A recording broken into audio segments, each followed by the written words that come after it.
잘 오셨습니다. 눈 인사라도 한번 같이 해보실까요? 잘 오셨습니다. 또 혹시 방송을 보고 계신 분들은 옆에 누가 계시다면 우리 같이 인사했으면 좋겠습니다. 네, 잘 오셨습니다. 반갑습니다. 어, 제가 예전에 아주 오래전에 그 최춘선 목사님의 영상을 본 적이 있습니다. 혹시 최춘선 목사님에 대해서 알고 계신가요? 이분을 얘기하면 보통은 이제 맨발의 전도자라고 이렇게 이야기하죠. 맨발의 전도자, 그 전도하실 때 항상 날씨에 상관없이 어느 때든지 매 순간 맨발로 전도하러 다니시는 그 할아버지 목사님이셨습니다. 저도 잘 모르고 있다가 TV에서 다큐멘터리로 그분을 조명하는 이야기를 제가 들었습니다. 제가 그 영상을 보면서 여러 가지 많은 것들을 느꼈습니다. 꼭 저렇게 해야 될까? 저렇게 해야지 너무 춥지 않을까? 다른 방법은 있지 않을까? 그런데 그 목사님이 되게 이렇게 남루한 옷차림에 이렇게 다니시는 거예요. 그래서 아, 사람들이 눈으로 보기에는 참 못 배웠을 것 같고 항상 가난한 집안에 자랐을 것 같고 그렇지만 실제로는요 이분이 부천에서 굉장히 부유하게 자라셨습니다. 부유하게 잘했고 또 공부도 많이 하셨고 그리고 5개 국어가 능통했다고 이야기하고 있어요. 5개 국어가 능통하고 그리고 독립운동도 했었고 김구 선생님 따라서 독립운동도 했었던 분입니다. 거기에다가 이제 그리스도 예수님을 만나고 나서 삶이 변화되기 시작했어요. 그리고 목사 안수를 받고 자기가 갖고 있는 전 재산 부천 땅에 있는 수십만 평을 그 농민들에게 딱 나눠줬어요. 그리고 본인은 이제 허름한 집에서 허름한 옷차림으로 맨발로 전도를 하기 시작하셨어요. 그게 그분의 삶입니다. 예수님을 진짜 믿는 사람이라면 진짜 그 모습이 너무 아름다운 거예요. 나도 정말로 진짜로 믿어보고 싶다. 예수님을 진짜 믿는다는 게 어떤 것일까? 이분이 아닐까 혹시? 이런 생각이 들었어요. 근데 왜 맨발로 하실까? 어떤 사람이 질문했습니다. 왜 맨발로 전도하시나요? 질문했더니 하나님 예수 그리스도를 만난 구원의 기쁨과 감격이 크기 때문에 뿐만 아니라 예수 그리스도가 고난당하신 것에 비하면 나는 아무것도 아니다. 또 한 가지는 한 걸음 한 걸음이 기도다라고 이렇게 이야기하는 것을 들었습니다. 그것을 듣는데 저는 한 사람이 떠올랐어요. 그 사람이 누구냐면 세례 요한이었습니다. 세례 요한도 이분과 같은 삶을 살지 않았을까? 광야에 외치는 자가 누구든 다 잘 안아주지도 않아도 그 주의 길을 예배하며 그 말씀을 선포하고 예수님 오심을 선포하는 그 놀라운 하나님의 삶, 하나님의 말씀에 순종하는 삶, 그 누구든 알아주지 않아도 돈 많이 벌지 않아도 내가 높아지지 않아도 그냥 묵묵하게 자기가 있는 자리에서 자기의 방법으로 최선을 다해서 하나님의 말씀을 선포하는 삶, 이것이 세례 요한의 모습이 아닐까. 저는 그 목사님을 통해서 그 세례 요한을 이런 모습들이 있지 않을까라는 것을 상상해 보았습니다. 여러분 우리가 진짜로 예수님을 믿어야 됩니다. 여러분 믿으십니까? 우리가 정말 교회를 다닌다면 예수님을 정말로 진짜로 믿어야 되는데 신앙과 우리의 삶은 좀 동떨어져 있는 것 같아요. 그렇다고 여러분 포기하지 마시고 우리가 계속적으로 정말로 예수님과 함께 동행하고 예수님의 말씀에 순종하며 살아가기로 노력하는 저와 여러분이 되시기 바랍니다. 오늘 말씀에 이런 말씀이 있습니다. 오늘 여러분들이 1절부터 12절까지 읽었는데요. 1절과 2절은 현재입니다. 현재형을 이야기하고 3절부터는 과거에 있었던 일을 이야기하는 거예요. 헤롯이 예수님에 대한 소식을 들었어요. 소문을 들었습니다. 예수님에 대한 소문을 들으니까요. 이 헤롯이 무엇이 떠올랐냐면 그 세례 요한이 떠올랐어요. 세례 요한이 떠오르면서 세례 요한이 부활한 사람이 예수님이다라고 생각한 거예요. 왜 그런 생각을 했을까요? 우리가 3절부터 아까 전에 읽었듯이 이 헤롯이 이 세례 요한을 어떤 방법으로 죽였습니다. 그래서 이 세례 요한은 생각한 거예요. 이 예수님이 그 헤롯이 생각했습니다. 이 세례 요한이 부활해서 예수님으로 나타난 것이 아닐까? 왜 그렇게 생각했을까요? 예수님에게는 능력도 나타나고 또 한 가지 뭐가 있었냐면 세례 요한이 선포했던 것처럼 예수님도 선포하셨기 때문에 그래요. 그러니까 너무 닮고 비슷하니까 이 헤롯이 두렵기 시작한 거예요. 그전에도 이 세례 요한이 두려웠었거든요. 마가복음에 의하면 의롭고 거룩한 사람이라고 이야기하고 있어요. 이 헤롯이 생각하기에. 그러니까 두려워하고 있었던 인물인데 내가 감히 죽일 수는 없고 옥에 가둬놓고 있자라고 했던 인물인데 지금 어떻게 해요? 상황과 실수로 말미암아서 그 사람을 죽였단 말이에요. 그리고 나서 이 헤롯에게는 어떤 마음이 있어요? 두려운 마음이 있었어요. 그게 예수님으로 나타나면서 세례 요한이 예수님으로 환생했다. 나는 이제 죽었다. 무섭다. 떨린다. 지금 이렇게 생각하고 있는 것이에요. 그리고 나서 이 헤롯이 그것이 바로 예수님이 아니냐, 세례 요한이 부활한 것이 예수님이 아니냐 하고 나서 3절부터 전에 어떤 일이 있었는지를 설명하고 있습니다. 이 헤롯에게 하나 문제가 있었어요. 문제가 어떤 문제였냐면 이 헤롯에게 자기 동생의 부인을 뺏는 일이 있었어요. 그럼 동생의 부인을 뺏는다는 것은 윤리적으로도 맞지 않는 일이잖아요. 하나님 보시기에도 악한 행동이었어요.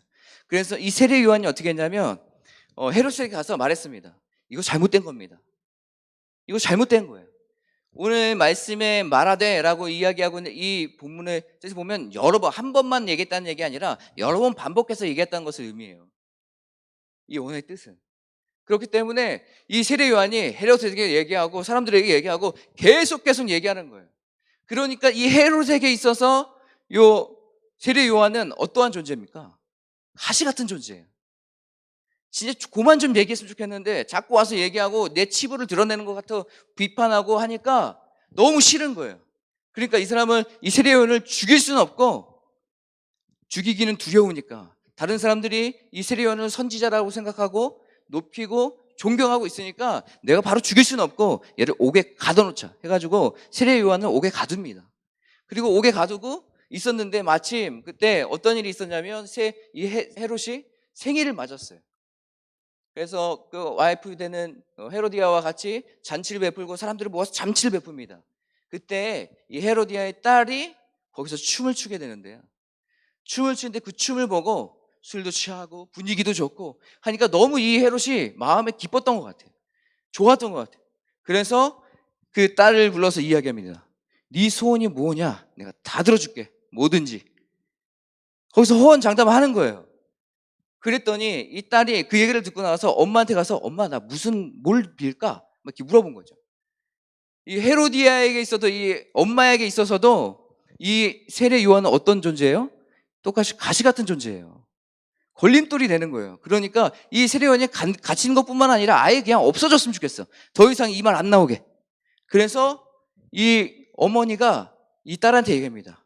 야, 세례 요한의 목을 가져다 달라 그래. 그래서 이 딸이요. 그 왕한테 얘기하죠. 세례 요한의 목을 소반에 올려서 가져다 주십시오. 죽여달라는 얘기잖아요. 얼마나 끔찍합니까? 어느 부모가 딸한테 그런 거를 요구하면서 그렇게 요구하라고 얘기하겠어요. 얼마나 악한 부모입니까? 딸이 그 얘기를 듣고 그대로 행하니까 이 헤롯이 당황하기 시작했어요. 고민에 빠지기 시작했어요. 내가 지금 얘를 죽여도 될까? 세례 요한은 내가 지금 두려움의 대상이고 그리고 사람들이 다 존경하는 사람들 내가 죽여도 될까? 한참을 고민하다가 주변을 보니까 다 어떤 사람들이에요? 내가 고있지 그리고 나랑 친한 사람들 내가 여기에서 혹시라도 말을 번복하면 또 내게 창피가 오고 내 권위가 떨어질 것 같아서 헤롯이 어떻게 합니까? 그래 그렇게 해라. 그래서 신하에게 이야기해서 세례 요한의 목을 베고 목을 갖고 옵니다. 이렇게 보면 굉장히 세례 요한의 죽음은 허무한 죽음 같습니다. 여러분 우리가 영화를 보더라도 어떤 중요 인물이 있다면 그 중요 인물 드라마에서나 그 사람이 죽을 때 되면 보통 여러 가지 대사들이나 회상이나 막 이런 것들을 막 이렇게 보여주고 이야기하잖아요. 내가 죽을 때 내가 이렇게 죽지는 않았었는데 하면서 예전에 막 상상하면서 그런 얘기들을 막 펼치면서 이 주인공의 이 죽음이 정말로 이게 범상치 않은 죽음이다 이런 것들을 쭉 알리잖아요. 그런데 오늘 말씀에 세례 요한이 우리가 세례 요한을 위대한 사람이라고 얘기하지만 세례 요한의 죽음 여기서 갑자기 끝나버립니다. 너무 허무한 죽임. 옥에 갇혔다가 세례 요한이 그 옥에서 뭘 했는지 그리고 세례 요한이 죽기 전에 어떤 행동을 했고 어떤 마음으로 하나님 앞에 뭐 말씀을 선포하거나 또 하나님 기도했거나 이런 내용들이 없이 그냥 죽는 거예요. 그리고 그냥 목이 그냥 온 겁니다. 자, 이런 거를 볼 때 전 처음 이 말씀을 읽을 땐 굉장히 좀 허무했습니다. 신앙의 위인이라면 뭔가 죽음에 있어서도 뭔가 굉장히 있을 것 같은데 그냥 너무 이렇게 싱겁게 끝나버리는 것 같은 느낌이 드니까 좀 그렇더라고요. 여러분, 우리가 신앙생활을 하면은 우리는 반전을 많이 원합니다. 기대합니다. 그래서 어려움이 있을 때 반전이 일어나서 하나님의 놀라운 기적이 일어나서 그 어려움을 극복하고 이겨내는 것. 성경에 많은 인물들이 실제로 그런 삶을 살았습니다. 그런 것들을 경험했어요. 다윗도 골리앗을 쓰러뜨릴 때도 그랬고요. 그 아브라함의 본토 친척 아비집을 떠나서 이동했을 때도 그랬고요. 그 여러 가지 이제 그런 반전들이 있지만 성경에는 그런 반전만 있는 것이 아니에요. 성경에는 어떤 것이 있냐면 예수 그리스도를 믿고 복음을 전하다가 죽어간 사람들도 있어요. 순교한 사람들도 있어요. 그 복음을 지키기 위해서. 사도들이 대부분 순교하지 않았습니까? 예수님을 따라가고 예수님과 함께 동행하고 말씀을 배웠던 사람들, 그 사람들이 그 말씀을 가지고 선포했던 사람들이 대부분 어떻게 됐습니까? 돈 많이 벌어서 빌딩 짓고 다른 사람들한테 제자들 많이 해가지고서 거기서 가르치고 학교 세우고 그랬나요? 아니, 그렇게 하지 않았어요. 대부분 순교당했어요. 어려움을 당했어요. 그럼 바울도 어떻습니까? 바울도 복음 전하다가 자기가 풍족하게 살고 정말 좋게 살 수 있음에도 불구하고 예수 그리스도를 만남으로 말씀 그 회심이 그 삶을 변화시켰어요. 그래서 자기의 것을 다 배설물로 여기고 하나님의 복음을 전하는 일에 앞장서면서 살았습니다. 그것 때문에 매도 맞고 돌도 맞고 옥에 갇히기도 하고 어려움을 당하기도 했습니다.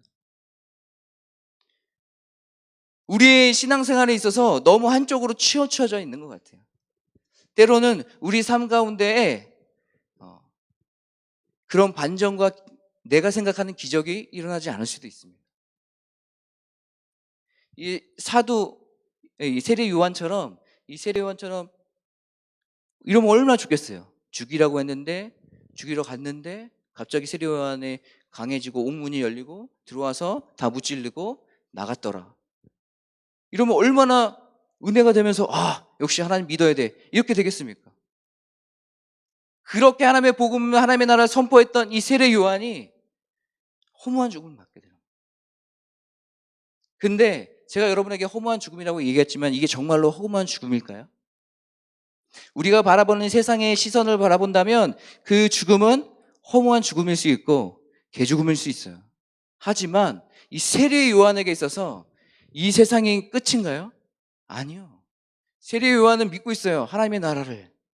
그렇기 때문에 이 세상에서 있는 이 죽음은 아무것도 아니라고 여기는 거예요. 왜요? 그것을 어떻게 알 수 있냐면 자기가 죽을 수 있음에도 불구하고 왕한테 찾아가서 너 잘못됐어 이렇게 얘기하고 있는 거예요. 어느 누가 그렇게 얘기하고 있겠습니까? 두렵죠. 죽을 수도 있는데.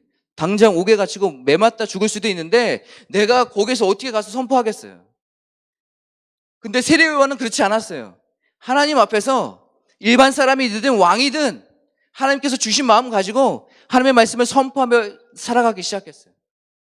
그 결과가 어떤 거예요? 세상에서는 죽음이지만 그 영은 생명으로 바뀌는 거예요. 우리 그리스도인들 이것을 믿고 따라가야 되지 않겠습니까?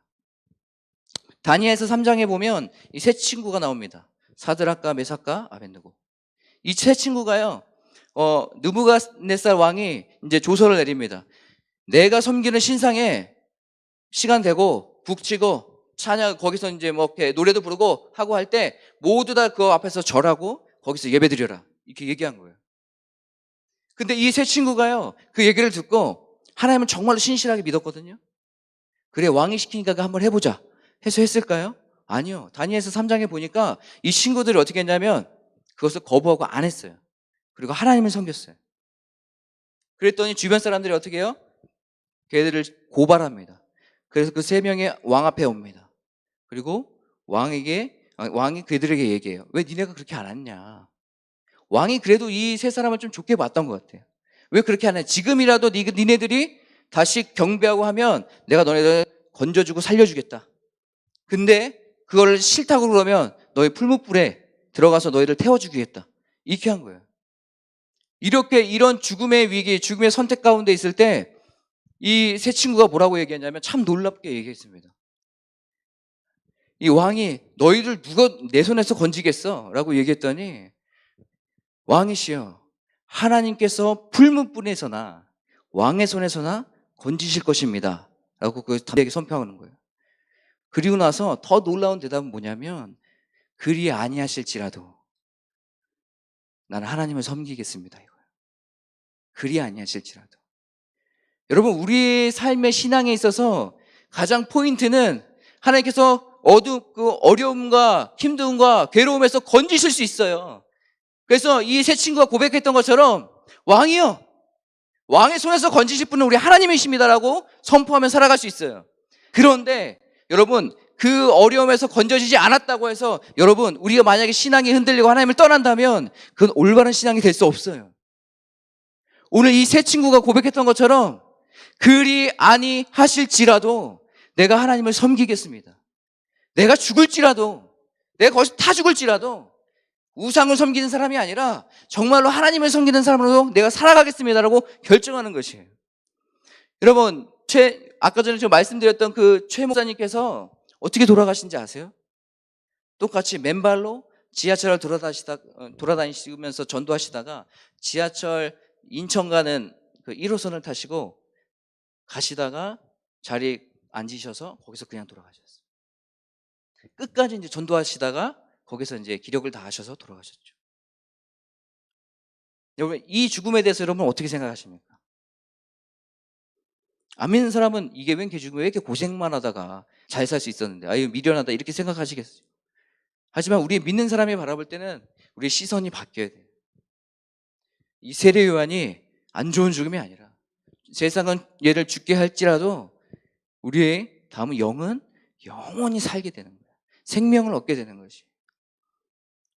저는 바라옵기는 저와 여러분이 이러한 믿음을 갖게 소망합니다. 요즘 얼마나 어려워요. 힘들죠.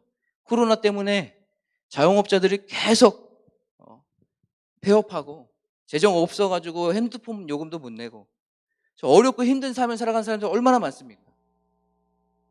가족하고 목숨을 끊을까 말까 고민하는 사람들 얼마나 많아요. 힘들고 어렵죠. 힘들고 어려운 삶이에요. 그때 우리 그리스도인들은 그 하나님의 사랑을 전하기도 하고 선포하기도 하고, 또 여러분 당사자가 어렵다면 끝까지 하나님을 바라보시길 바랍니다. 절대로 포기하지 마시기 바라요. 왜냐하면 하나님께서 우리를 건지실 거기 때문입니다. 또 혹시라도 내 상황이 좋지 않게 될지라도, 그리 아니하실지라도 여러분 하나님을 바라보십시오. 그래야 우리 영이 살고 우리 영이 생명으로 바뀌게 되는 것이에요. 여러분, 이 말씀을 기억하시면서 우리 같이 찬양하실까요? 참 세례 요한을 바라보면서 또 믿음의 선진들을 바라보면서 이런 고백들이 우리 삶에 얼마나 큰 도전이 되는지 모르겠습니다.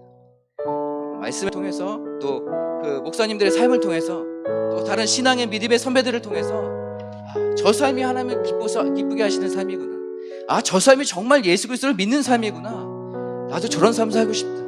하나님 저에게도 저런 열정과 힘을 허락해 주시옵소서. 그런 마음을 가지고 우리 시간에 같이 찬양하며 주 앞에 나가시죠.